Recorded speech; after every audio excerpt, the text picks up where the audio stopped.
श्रोताओं, मैं मुकेश गंभीर, डायरेक्टर रेडियो बूज, आज एक बार फिर से आपके सम्मुख अपने कुछ साथियों सहित स्टूडियो में प्रस्तुत हूँ। साथियों, हमारा ये प्रयास रहता है कि पूरे हरियाणा से, हिंदुस्तान से कोई भी अगर विद्वान व्यक्ति हमारे संपर्क में आता है तो हम शीघ्र अतिशीघ्र इस प्रयास में रहते हैं कि उस शख्सियत को अपने स्टूडियो में लाएं और आपसे रूबरू कराएं, क्योंकि रेडियो बूज का लक्ष्य है कि दिन प्रतिदिन सतत रूप से लोगों को जागरूक करना।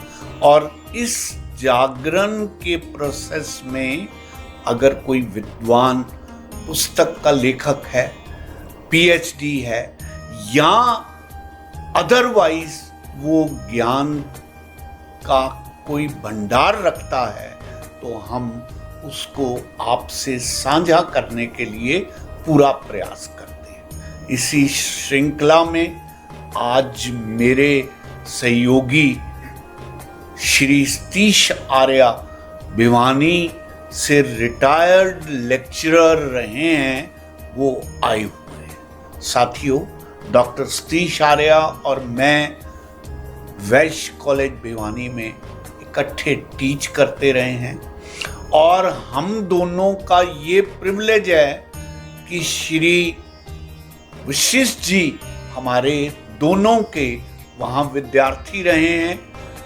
ड्रामेटिक्स की एक्टिविटीज़ में मैं और सतीश आर्य आपस में जुड़ के काम करते थे और वहीं पर वशिष्ठ साहब को भी बहुत सी गतिविधियों में पार्टिसिपेट करने का मौका मिला। तो ये एक रेयरेस्ट अपॉर्चुनिटी है जिसका बेनिफिट उठाते हुए हम आज आपसे सतीश आर्य का न केवल विस्तार से इंट्रोडक्शन देना चाहते हैं, बल्कि इनके द्वारा लिखी गई पुस्तकों पर भी बातचीत करेंगे। पिछली बार जब आर्य साहब आए हुए थे तो हमने इनकी इस पुस्तक लाइलक और कमल पर बातचीत की थी और आज हम बात करेंगे हनुमान जी पर लिखी पुस्तक हनुमान राम ते अधिक राम करी दासा। ये पुस्तक अभी आर्य साहब की बहुत चर्चित पुस्तक है। इसको हरियाणा ग्रंथ अकादमी ने पब्लिश किया है और इसके बारे में हम आज मैं और वशिष्ठ साहब दोनों मिलकर बातचीत करेंगे। सतीश आर्य जी, आपका हमारे स्टूडियो में बहुत बहुत स्वागत और आपके आने का बहुत बहुत आभार। मैं वशिष्ठ जी से भी कहूँगा कि वो हनुमान जी की इस पुस्तक को लेकर आप आर्य साहब से रूबरू हों और फिर बीच में हम बातचीत जारी रखेंगे। जी शुक्रिया सर। मेरा सौभाग्य है कि मेरे दो गुरु यहाँ बैठे हैं और आर्य साहब से मुझे हनुमान जी को लेकर चर्चा करनी है। जी, एक बात और भी है कि इस पुस्तक में एक आलेख मेरा भी है। yes, इस पुस्तक का संपादन डॉक्टर साहब ने किया है। हाँ। डॉक्टर साहब, पहला सवाल जो मैं आपसे जानना चाहूँगा और हमारे श्रोता और दर्शक भी जानना चाहेंगे, आप अंग्रेजी साहित्य के विद्वान हैं, प्रोफेसर रहे हैं, डीन रहे हैं भिवानी में, हरियाणा की जो यूनिवर्सिटी है और भी कई सारी यूनिवर्सिटीज़ के जहाँ कैरिकुलम बनते हैं उनका जो विद्वत मंडल है उसमें भी आप बड़े वरिष्ठ सदस्य हैं। मेरा सवाल ये है कि आमतौर पे जो बहुत पढ़े लिखे लोग हैं वे इस तरह के जो चरित्र हैं हमारे, आमतौर पे उन पर चर्चा करने से भी कतराते हैं। आपने इन सारी परिस्थितियों में हनुमान जी पर ये पुस्तक, ये ग्रंथ संपादित करने की जोखिम कैसे उठाई? बहुत ही फाउंडेशनल प्रश्न जो है वो वशिष्ठ जी ने पिकअप किया है। आप ये मान के चलेंगे कि मेरा भी यही प्रश्न होता अगर इसकी शुरुआत मैं करता। जी देखिए, आर्य समाजी फैमिली से बिलोंग करने के बावजूद मेरी माँ हनुमान जी की परम भक्त थी जी। और उन्होंने मुझ में हनुमान जी के प्रति आस्था जागृत की। जी। As a student of literature, साहित्य का विद्यार्थी होने के नाते मुझे बहुत किस्म का साहित्य पढ़ने का अवसर प्राप्त होता है। उसमें रिलीजियस लिटरेचर भी होता है, धार्मिक लिटरेचर को भी हम पढ़ते हैं, पढ़ाते हैं जी। मनोवैज्ञानिक तौर पर भी कैरेक्टर्स को देखते हैं। तो जहाँ तक सवाल है इस पुस्तक का, हुआ ये कि मैं अपने बेटे के पास जो कनाडा में रहता है, वो बेटा बहू, जी। छुट्टियां मनाने के लिए हमने जाना था।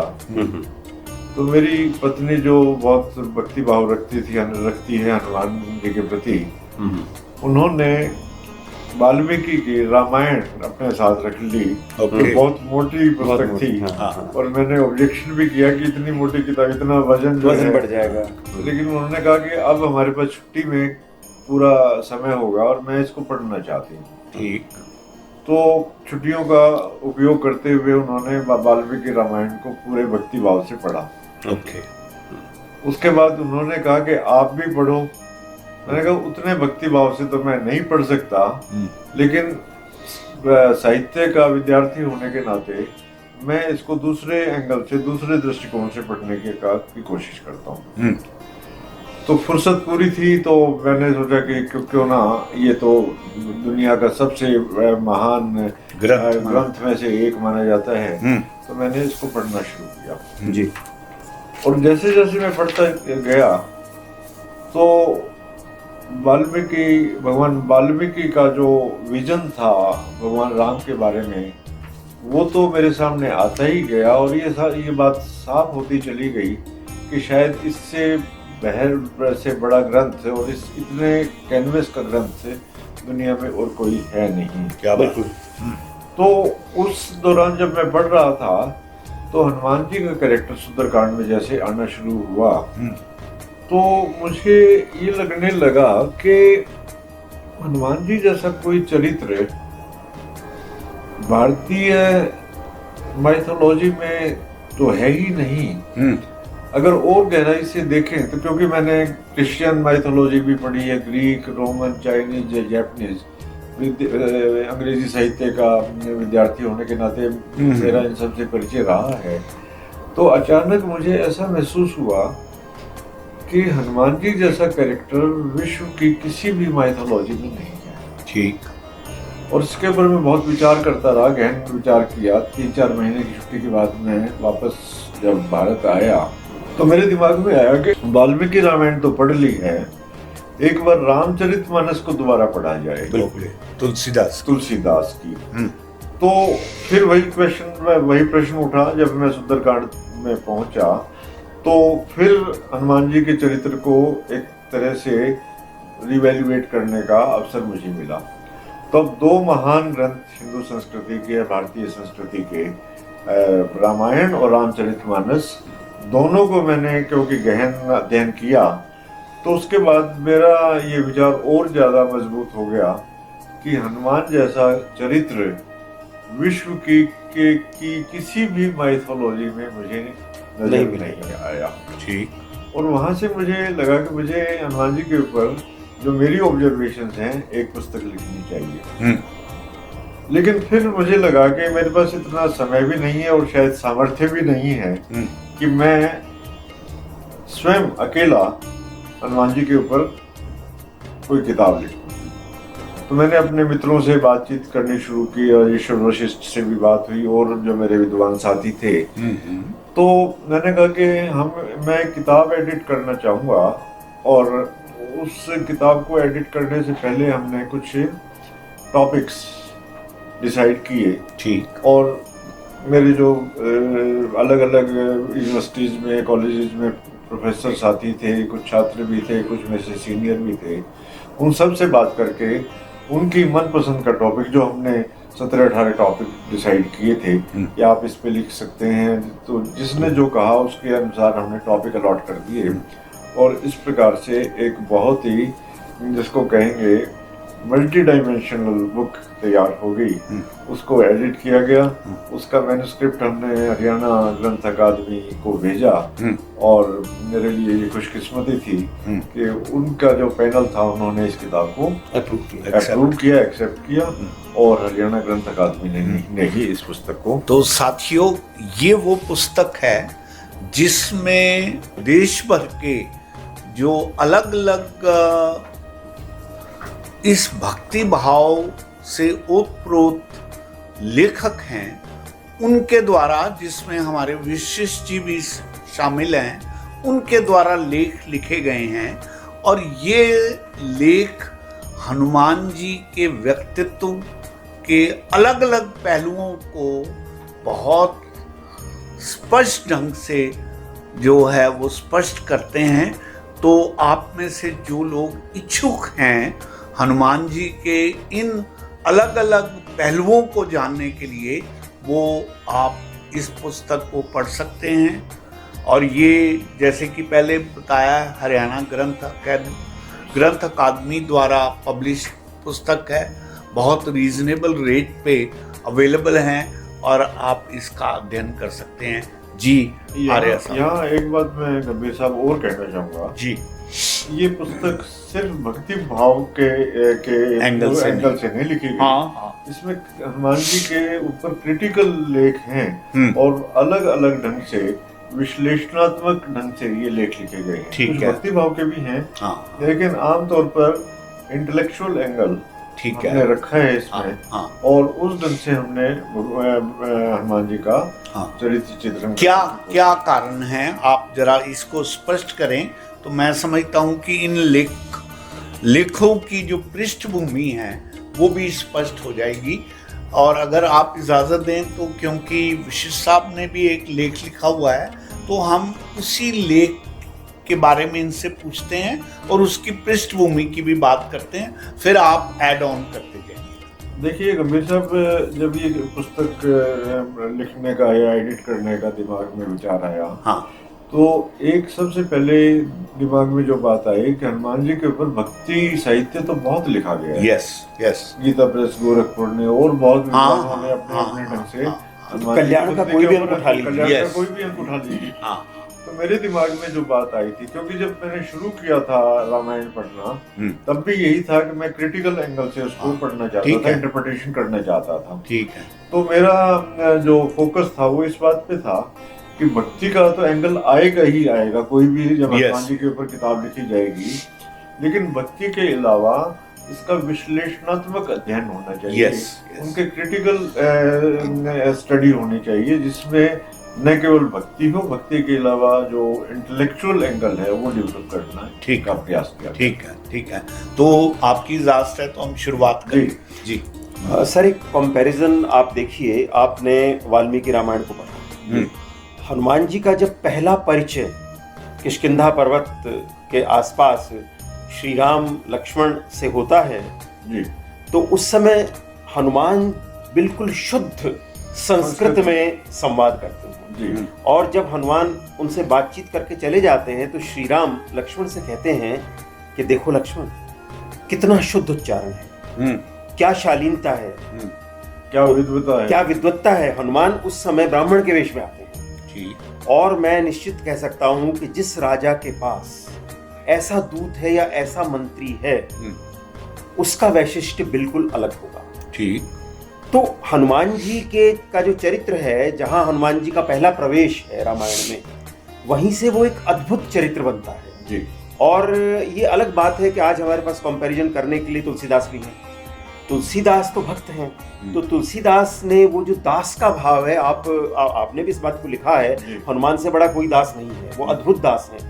लेकिन वाल्मीकि के यहाँ स्थिति ये है कि वहाँ हनुमान उतने महत्वपूर्ण हैं कि राम उन्हें दास से बहुत ऊपर, बहुत अधिक कहीं मंत्री मानते हैं। और राम ये कहते हैं कि मेरे तो सारे काज अगर सिद्ध होने हैं तो सिर्फ तुम्हारे माध्यम से ही सिद्ध होने हैं और किसी के माध्यम से सिद्धि नहीं होने।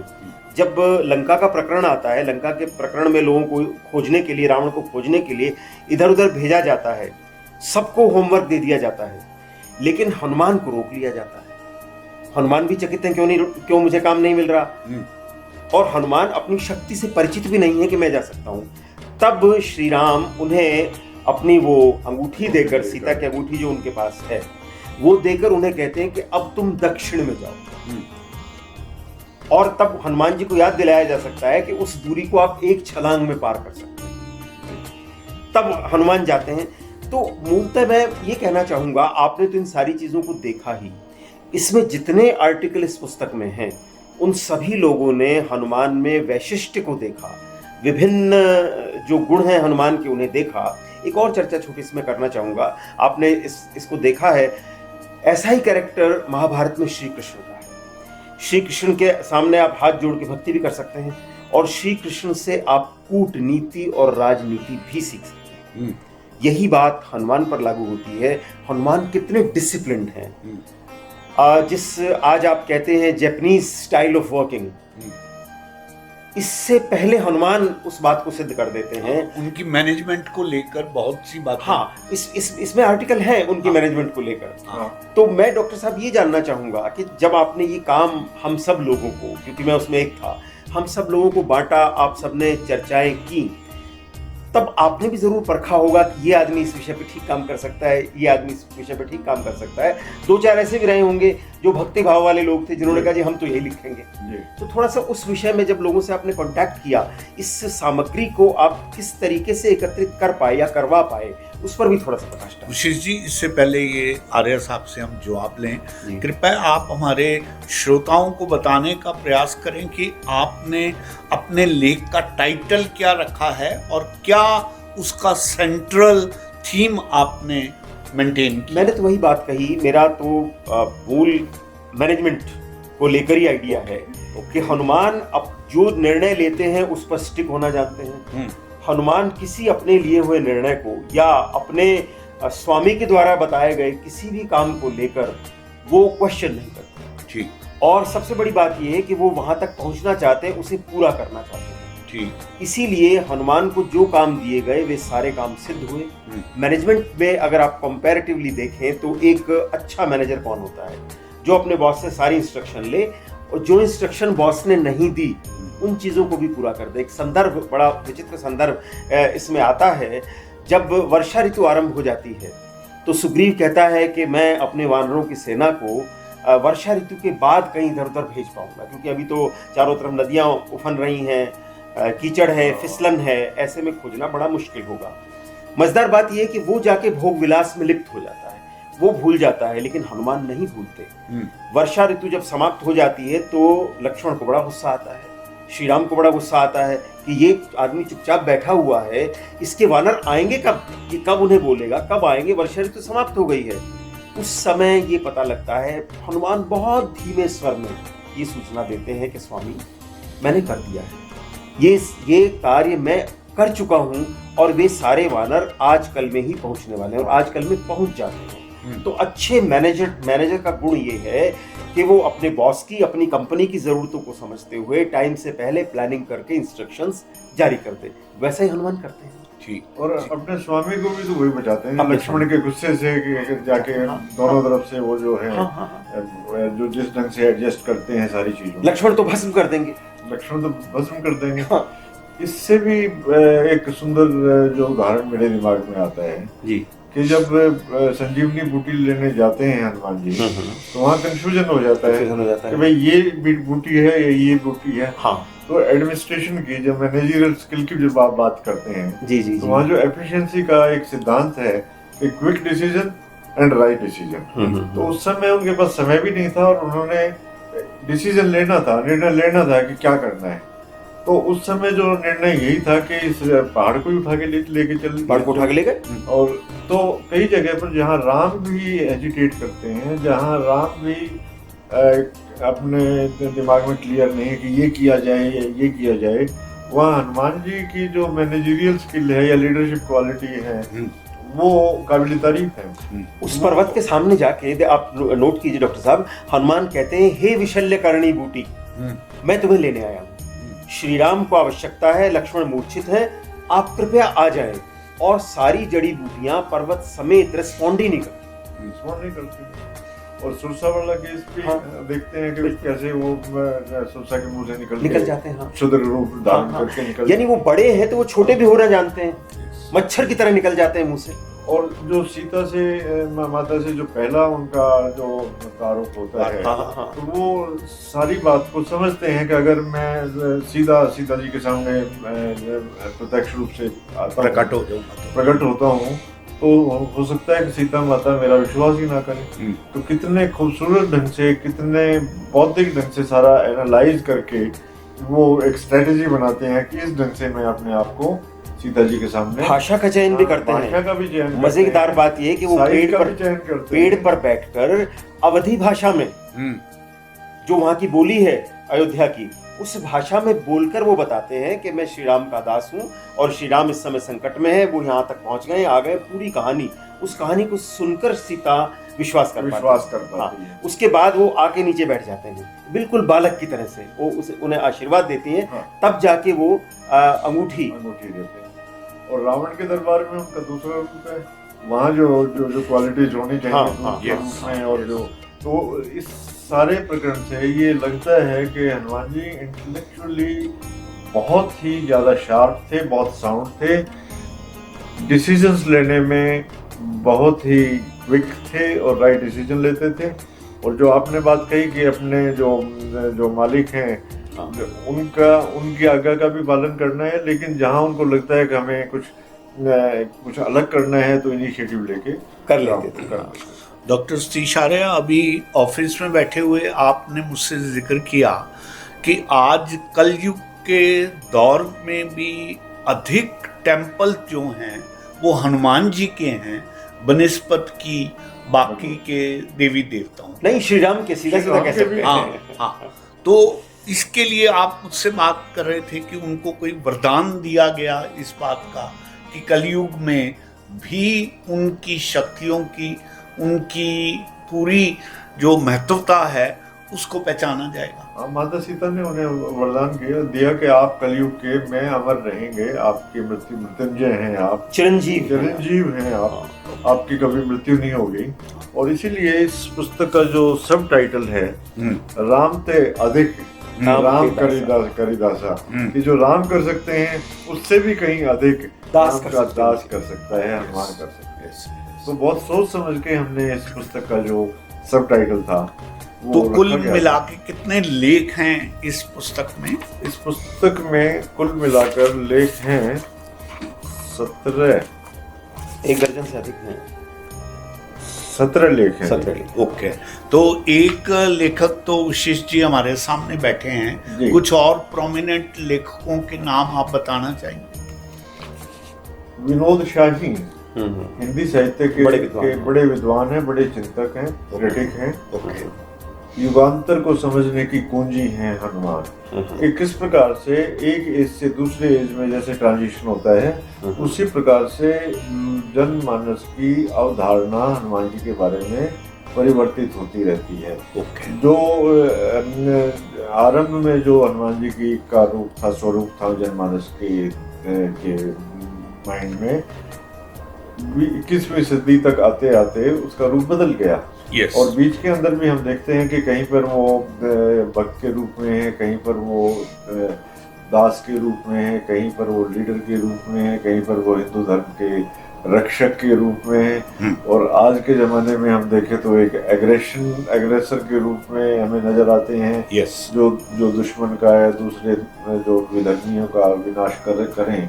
तो विनोद शाही का ये बहुत ही कहना चाहिए बहुत महत्वपूर्ण और बहुत ही क्रिटिकल लेख है। यस, और कोई 2-4 उसके बाद कनुप्रिय आर्य का एक लेख है जिसमें हनुमान जी की जितनी भी क्वालिटीज हमें नजर आती है, जो उनको विशिष्ट बनाती हैं, जो सिर्फ हनुमान जी में ही हमें नजर आती हैं, बाकी किसी भी माइथोलॉजी में नजर नहीं आती, वो कनुप्रिय आर्य ने इस लेख में डाला है। आर्य साहब, आप निसंकोच ये भी बताएं कि ये आपकी अपनी बिटिया है और इस समय चंडीगढ़ में यूनिवर्सिटी में टीच कर रही हैं। मैं थोड़ा संकोच कर रहा था। कोई नहीं। ये सभी धर्मों का एक तरह से कंपैरेटिव स्टडी है जी। इसमें हनुमान जी के जो गुण हैं, जैसे ईगोलेसनेस का गुण है बहुत बड़ा, अपरिग्रह का वो है, का गुण है कि सिर्फ एक लंगोटी के और एक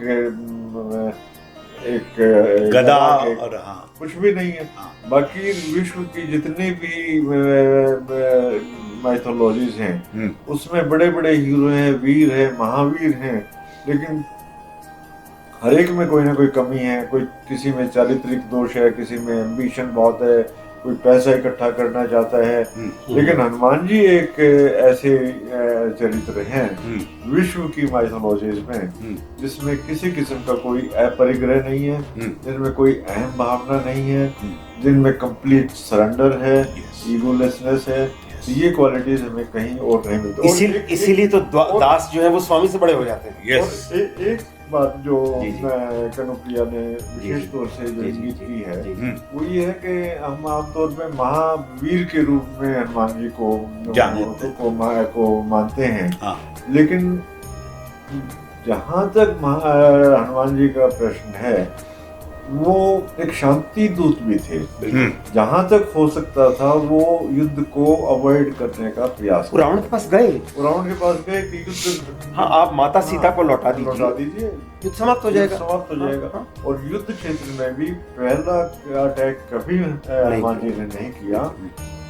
जवाब तो दिया, पीछे नहीं हटे, पीठ नहीं दिखाई, लेकिन पहला अटैक वार कभी नहीं किया। कभी पहला वार हनुमान जी ने नहीं किया। तो शांति दूत के रूप में भी, शांति के वाहक के रूप में भी हनुमान जी को हम देख सकते हैं। और खासतौर से आधुनिक युग में जहाँ चारों तरफ मारकाट मची हुई है, चाहे रूस यूक्रेन है, चाहे कितने देशों में लड़ाइयाँ चल रही हैं, तो यहाँ पर हनुमान जी का एक विशेष रोल बन जाता है कि वो शांति दूत, शांति के वाहक के रूप में प्रतिष्ठित होते हैं। और उसके बाद हेतु भारद्वाज, ये भी बहुत बड़े विद्वान हैं और साहित्यकार हैं। इन्होंने लोक चित्त की अद्वितीय निर्मित कि किस प्रकार से लोक चित्त में हनुमान जी शेप अप हुए, कैसे उन्होंने अपने आप को लोक में जनमानस में पहुंचे वो, उसको उन्होंने इस लेख के अंदर किया। शशि भारती ने विभिन्न पृथक परंपराओं में हनुमान का जिक्र किया है। यानी कि हनुमान जी की पैन इंडियन प्रेजेंस तो है ही है, भारत में तो है ही है, विदेशों में भी है।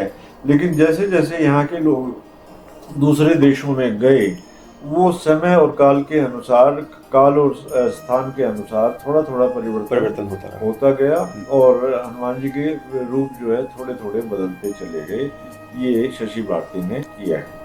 Professor Manmohan Kumar MD university में प्रोफेसर थे एंशिएंट इंडियन हिस्ट्री के।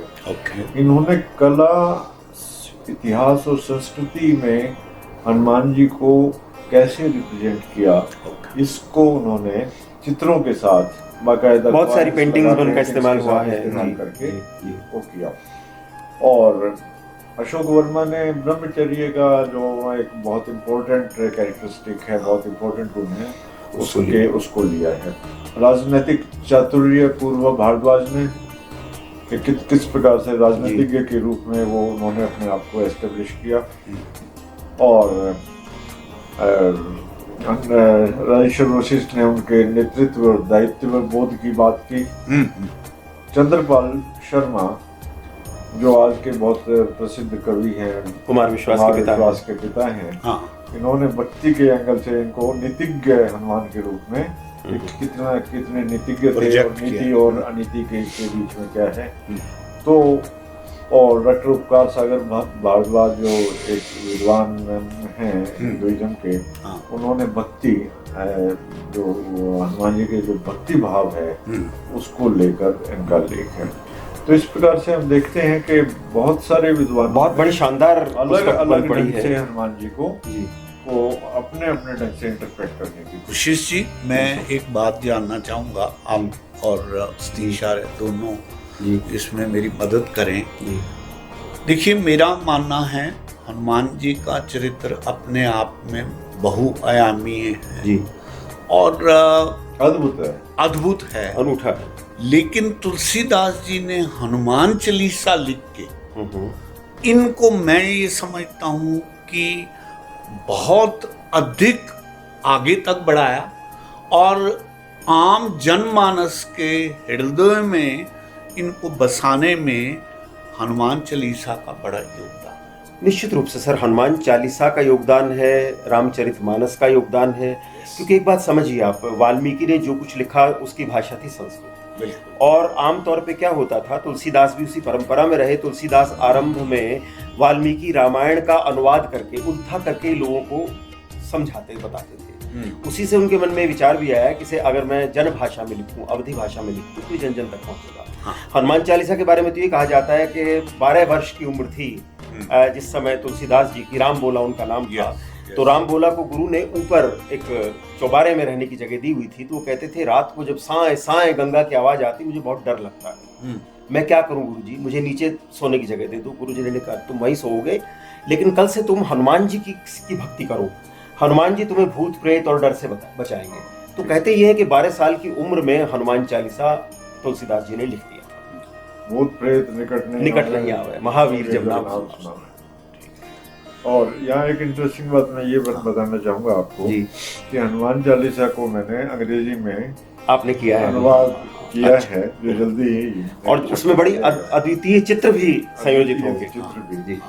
तो हनुमान जी की ये किताब लिखने के बाद फिर हनुमान चालीसा को अंग्रेजी में अनुवाद करने का हमारा सौभाग्य रहा डॉक्टर साहब, आज आपसे इस तरह की बातचीत हुई। थैंक यू वेरी मच, धन्यवाद। तो श्रोताओं, ये थे डॉक्टर सतीश आर्य और मैं और वशिष्ठ साहब मिलकर प्रयास कर रहे थे कि इनकी इस पुस्तक हनुमान पर हम आपको इनके अलग अलग पहलुओं पर बातचीत करवाएं।